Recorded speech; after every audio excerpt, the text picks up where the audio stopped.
Hey everyone, John here. We've got a remote that stopped remoting last night. Usually what goes wrong with these, well, first thing you try out is new batteries. So I put new batteries in, it's still not working at all. It didn't have any effect. One neat thing with these work on an infrared LED, most remotes, and most video cameras will actually see infrared. So if you've got a video camera, point your remote into it and press a button. And if you don't see any flashing in the LED window or in the IR window, you know something's wrong. Usually over just dead batteries. What you'll find most of the time with any remote, and this is going to be similar for any remote out there, infrared remote, is especially the buttons you use a lot. You know, human paws are greasy. And what happens is that grease will actually get in behind the buttons and it contaminates these rubber membranes. They've got a carbon backing on them. It's a rubber impregnated carbon, I believe. And anyways, the layer of oil and grease, or even if you've got kids, they've got sticky hands or whatever getting in the buttons. That causes a layer of insulation, and that's why sometimes only some of your buttons won't work, others will. So if you find you've got a remote and only some of the buttons work, you really have to press on them to get them to work, chances are the board just needs to be cleaned. And and the rubber membrane. I'll show you how to do that. In my case though, none of the buttons are working. So there's something else going on with this thing, and my guess is there's a cracked solder joint in there. But let's open it up and see what we can find. So most remotes are going to be similar. This one has got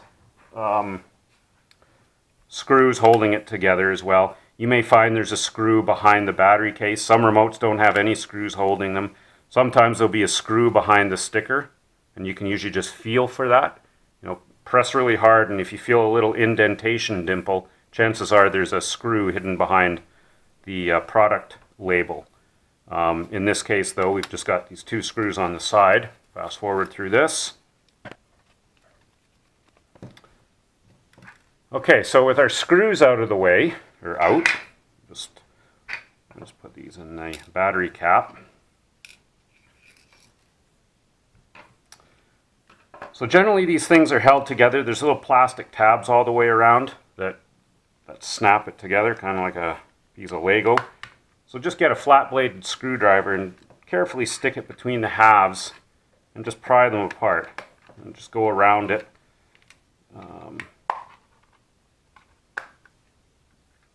And you can see there's just these little tabs here that these little catches on the inside catch on, and that's what holds it together. And once you've got it opened up, you can just work your way around.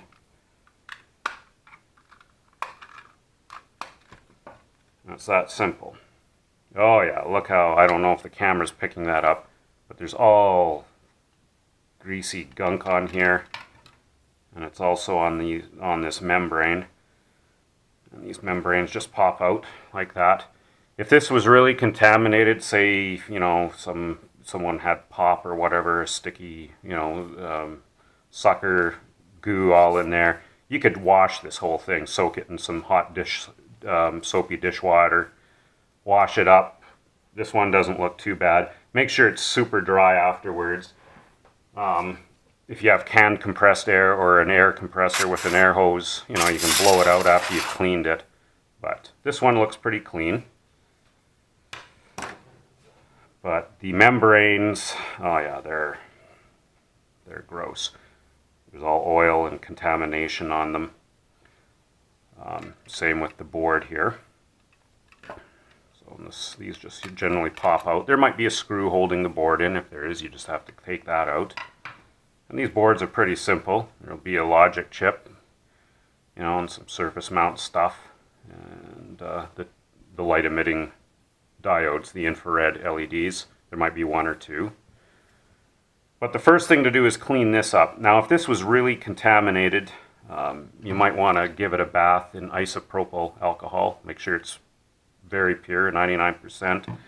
But this board looks clean, so I'm just going to clean this surface here. All these are little carbon traces, and when the membrane button is pressed down, it makes contact on these. And again, like I said, these are carbon infused pads, so they have some conductivity, and when they press on these little pads, they create a circuit, and that's what tells the remote to remote. So what I'm going to do is I'm just going to get some isopropyl alcohol here. Another thing that would work would be electrical contact cleaner. You could clean it with that, but isopropanol works well. So just get a clean wipe or something that doesn't have much lint, and just wipe the back of all these little pads down. Be careful, you don't want to scratch them. And then get either canned compressed air, or if you have an air compressor, dry it off with that. There's still, and if you want to instead use electrical contact cleaner, same idea. Just get another clean wipe here. Electrical contact cleaner or isopropanol will work. There's still some grease there, so that really got dirty there. It's probably the volume button. You'll find the buttons you use the most are the ones that are generally the greasiest and dirtiest.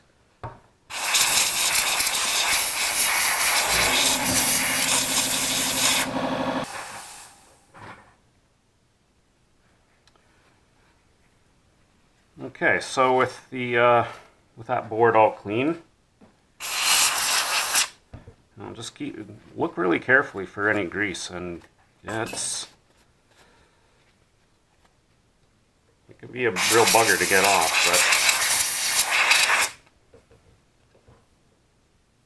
but you'll be able to tell when it's clean. So that's nice and clean. Now we have to do the same thing with these membranes.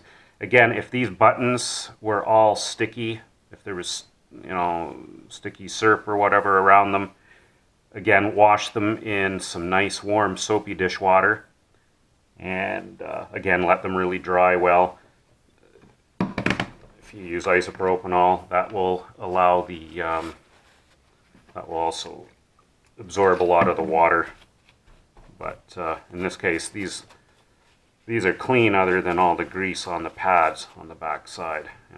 There's no grease on the front, or I mean sticky stuff or grease. But if there was, again, you'd want to clean that off in soapy water, or you could pour isopropanol, on both sides and clean it off. Sometimes though you'll wear the printing off the buttons though with that, so you kind of got to be a little bit careful with isopropanol. It's generally safe on all this electronic stuff, but be careful. Again, electrical contact cleaner if you want to use that instead. It'll work really well as well. Just be careful though, because it might take off the writing, like I said, on the buttons.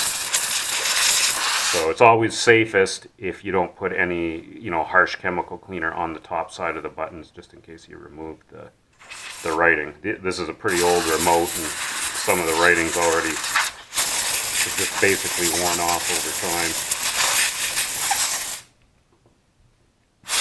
And if you didn't have canned compressed air or an air compressor, no big deal. You could let this just dry naturally. Alcohol will flash off fairly quickly. Probably if we came back in 5 or 10 minutes, it would be all dry. So that, there's still some grease on there. I'm just going to fast forward through the second cleaning.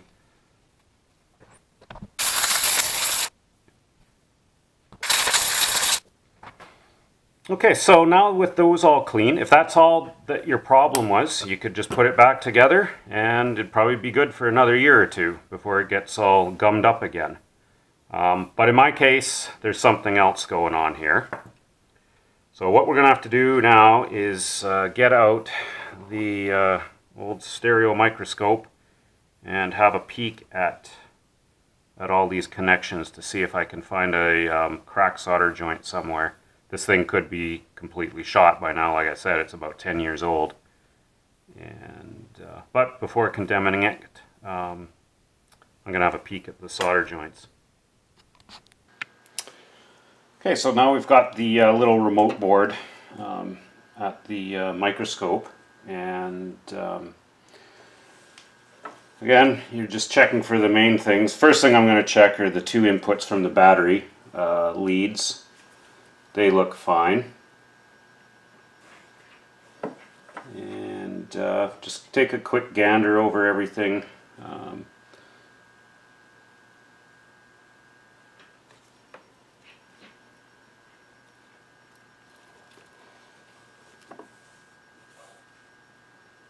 Okay, there's two suspect crack joints right there. This looks like a simple fix. So just get our solder out. Actually, before I'm just gonna put some flux on here.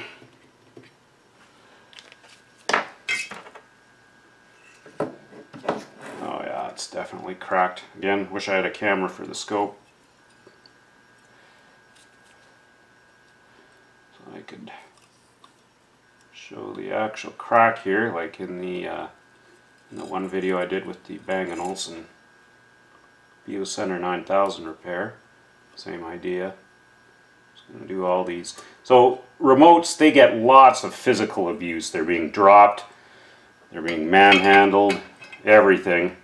And finding a cold solder joint on a remote is not unusual. This is probably the third one I've fixed from various different brands. Yep, these ones have cracks in them too, so it looks like this little upper board really got, I'll show you, there's our flux. Let's give it a better.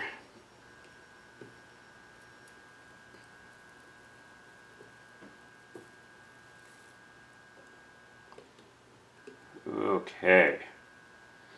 So yeah, if you had, obviously this is, I'm trying to keep this short, but you'd want to go over every little component on here. But I know, just by looking at those were completely, there was at least 4 cracked joints there.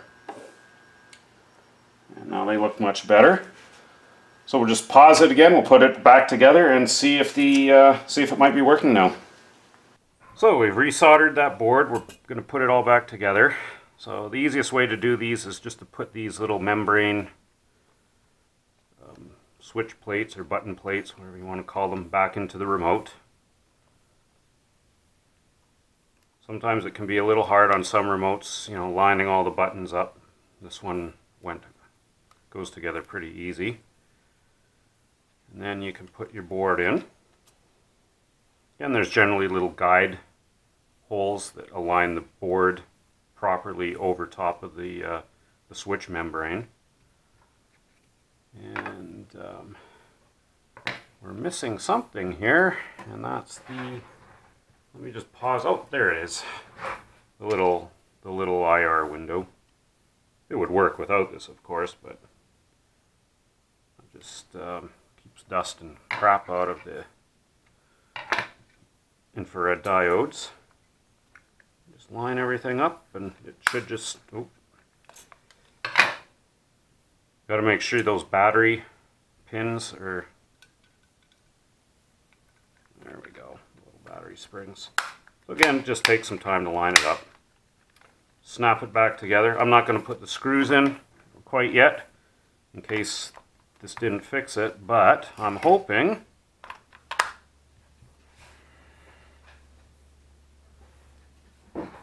oh yeah, so it's working again.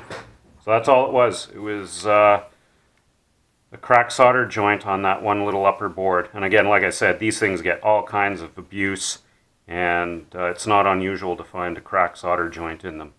So hopefully that'll help you out. Again, I'm sure not many people, unless you've got a scope and a soldering, or you know, it's pretty hard to see that small stuff, but you can certainly re-tag it, you know, look through a magnifying glass if you don't have a microscope. And of course, the main thing was just to show you how to clean that membrane off, because that's a common problem. If you open up your remotes, I'm pretty sure most people will find they're just all full of that kind of crap. So hopefully that was helpful for some folks, and another do-it-yourself repair. We'll see you later.